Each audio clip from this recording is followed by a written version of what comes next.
La primera fase de la meiosi és la profase 1. En aquesta fase els cromosomes homòlegs intercanvien fragments d'ADN reconegut com a recombinació genètica. Els cromosomes homòlegs se situen a la placa equatorial.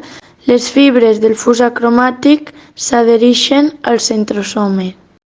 Les fibres del fus acromàtic comencen a contraure's i porten cada cromosoma homòleg amb les seues cromàtides a un pol de la cèl·lula. L'embolcall nuclear reapareix i els cromosomes es descondensen. Les cèl·lules filles ara tenen la meitat de càrrega genètica que la cèl·lula mare. Ara són haploides. Ara, entrant dins la cel·luleta veurem com en la profase 2 l'embolcall nuclear i el nucleol desapareixen i els cromosomes es condensen.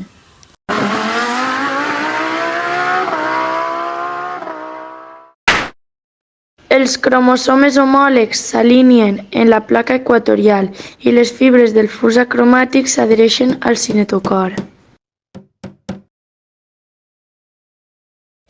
En l'anafase 2, les cromàtides germanes se separen i es dirigeixen als pols oposats perquè les fibres del fus acromàtic s'escrucen i les estiren. Es formen els nous nuclis en formar-se la membrana nuclear al voltant dels cromosomes que han arribat als pols i comencen a descondensar-se. Al acabar la segona divisió meiòtica, s'obtenen 4 cèl·lules filles diferents entre si i amb la meitat de càrrega genètica que la cèl·lula mare.